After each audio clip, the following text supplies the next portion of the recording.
Okay, so good morning to all. Today we will start again this chapter, the noun and kinds of noun. Already we have discussed in the class that what is a noun. So now if I say that nouns are naming words, so names of what? So nouns are what? Names of persons, places, animals and things. So we can also say that all naming words are called nouns. So now let's just see the definition of noun.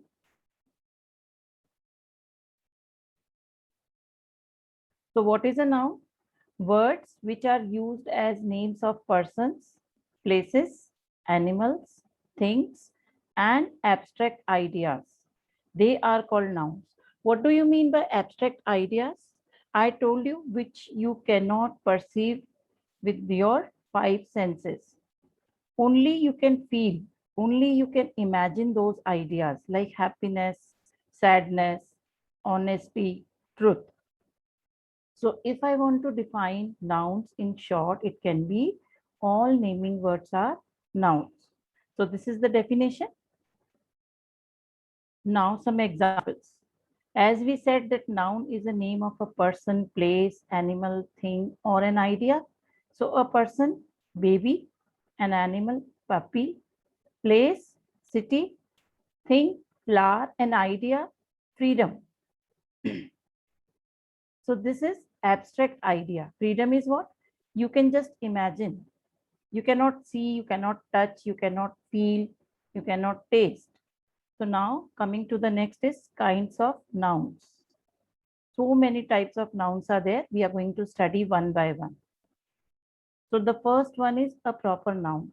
What do you mean by a proper noun? A proper noun is a special name of a particular person, place or thing. Particularly when you are telling the name of a person, then it is a proper noun. Second thing, a proper noun always begins with a capital letter. If you want to find out a proper noun in the sentence, how will you find it out? We have this key that a proper noun always starts with a capital letters. Okay, whether it is in the middle of the sentence, whether it is the starting of the sentence, or whether it is ending. Examples you can see Ravi, Sheila, Akbar, they are name of persons. Delhi, London, Agra, name of places. Television, table, book, name of things. Now, why these things are in capital letter or why are they proper noun? Because when we are telling about some particular television, about some particular table, about some particular book like science book, math book, so then it becomes a proper noun. Otherwise, if you are telling it in common, then they will come under the category of common noun. Now, in the example, you can see one sentence is given. Kamla is a fine dancer. So here Kamla is what? Naming word. And dancer is also a naming word. But what is the difference? Kamla is a particular name of a person. So it is written in capital. So this is what? Proper noun. And dancer is also a naming word, but it is not written whether it is a female, she's a female dancer or he's a male dancer. So dancer is a word which is used here as common. So dancer is a common noun here. Now next come common noun. What is common noun? A common noun is the general or ordinary name of a person, place or thing.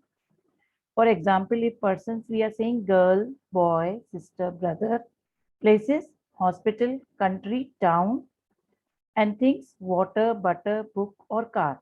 Now here, if I take example of boy, boy, I am saying for every boy, not I am not appointing any particular boy. If I take an example of hospital, I went to the hospital. It means I am not telling the name of that hospital. It's like I am telling in common, general. But if I say I went to Amrit Kaur Hospital, then this is becoming what? Particular noun. Here only hospital is mentioned, so this is your common noun. Same again, same example. Ram lives in a village. Ram is name of a particular boy, so it is a proper noun. Village, the name of the village is not mentioned. So this is what? Common noun. Okay. Next comes collective noun. Collective noun is the name of a group or collection of similar persons or things which is considered as one whole. For example, committee, fleet, a team of cricketers, a group of dancers, a herd of cattle, a flock of birds. Many birds together. What do we call them? A flock of birds. Many ships together. We call them fleet. How many cricket players are there in cricket team? 11. So instead of saying 11 players, we can say a team of cricketers. Example is given, I saw a bunch of flowers. So what did you see? You saw a bunch, and bunch was of what? Flowers. So how will you find collective noun in a sentence? That it comes before of. Noun ending with noun, before that of, and then the word before of will be your collective noun. So bunch means many number of flowers. Okay. Next is material noun. Material, with the word material, we can understand that it is some matter or some substance of which things are made. So what is a material noun? A noun which stands for the matter or substance of which things are made is called a material noun. Like you use pencil. So pencil is made up of what? Wood. You sit on a chair. Chair is made up of wood. Okay. You use glass. You use water bottle. Either it is made up of steel, or it is made up of copper, or it is made up of plastic. You wear cotton dresses in summers. So your dress is made up of what? Cotton.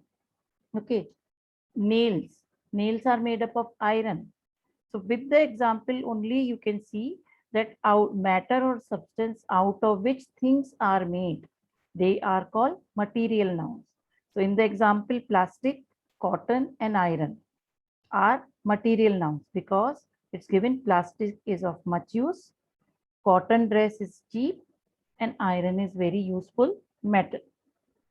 So this is your material noun. Now next comes concrete and abstract noun. And here what happens? We get confused between the two. So to clarify this, you can see your 5 sense organs are given on the screen. Taste, then feel, then hear, smell, and see. These are the 5 organs. So what are concrete nouns? Something you can perceive with your 5 senses. Perceive means you can figure out, you can find out, you can recognize. And how will you remember it? With the letter C. C is the alphabet, okay? And C, S-E-E-C. C means we can see with our eyes. So anything which you can taste, you can feel, you can hear, smell, and taste, they are concrete nouns. For example, if I tell you about a mango, mango is what? A fruit. Okay. You can taste mango, you can touch and feel it, you can smell it, and even you can see it. So mango is what? Concrete noun. Okay, because we can use our all 5 senses to find it out, to figure it out. Now abstract nouns. Abstract, A letter. A means absent. So it means you cannot recognize, you cannot figure out with your 5 senses. You can see cross is also given. So if I take a word honesty, honesty is just an idea which you can imagine. You cannot taste honesty, you cannot feel, you cannot hear, you cannot smell, and you cannot even see honesty. You can show, but you cannot see what is honesty. So concrete nouns are which you can recognize with your 5 senses, and abstract nouns are which you cannot recognize with your 5 senses. Next, compound nouns. Compound nouns are what? It is made up of 2 or more words which act as a single unit or single word. Okay. Now, they are of three types. First one is separate words. Here in the picture, you can see one table is there. So this is what? Coffee table. So the words are separated. Coffee table. Hyphenated words means you can see small dash between these three words, editor in chief. So this dash is called hyphen sign. Editor is a person who do some corrections in articles, in newspaper, in any writing script, and chief is head. So if we take the words separately, both words are giving different meaning. But now if we, as we have joined them, so what it is becoming? Editor in chief, another new word. Now when you take compound nouns in a combined form, then you can see the example battlefield, a place where battle is held. So separate words is coffee table, hyphenated words is editor in chief, and combined words is battlefield. Next is singular and plural nouns. Everybody knows about this. It's very easy. We have already studied and we have been studying from grade 1. Okay. Singular means anything which is referring to one thing, anything, any one thing, like a baby, a puppy, a flower. And plural means which refers to two or more things, more than one. So babies, puppies, flowers. So this is singular and plural noun. Now comes countable and uncountable noun.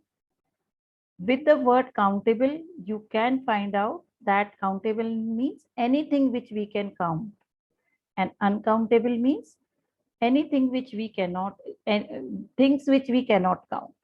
So countable nouns are those nouns that we can count. Like if I say, please tell me the number of students in your class. So you can count and tell me, ma'am, we are 36.